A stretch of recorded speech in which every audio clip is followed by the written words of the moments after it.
இந்த பைபிள் இருக்கு பாருங்க, அவர் சொல்லி கிரியேட் பண்ணார் பாருங்க உலகத்தை. அந்த அற்புதமான வார்த்தைகளை இங்கே வச்சுட்டாரு.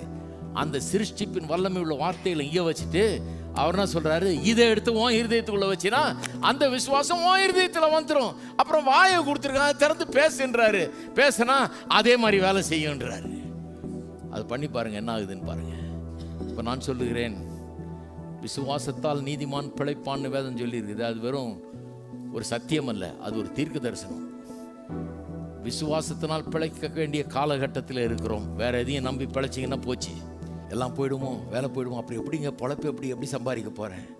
வழி இல்லையே, எனக்கு இந்த தொழில் தானே. நான் சொல்லுகிறேன், உங்களுக்கு வழி தெரியாத இடத்துல கர்த்தர் 1000 வழிகளை வைத்திருக்கிறார்.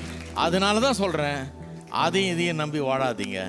விசுவாசத்தால் நீதிமான் பிழைப்பான். எத்தனை பேர் சொல்றீங்க விசுவாசத்தில் பிழைக்க போறீங்க?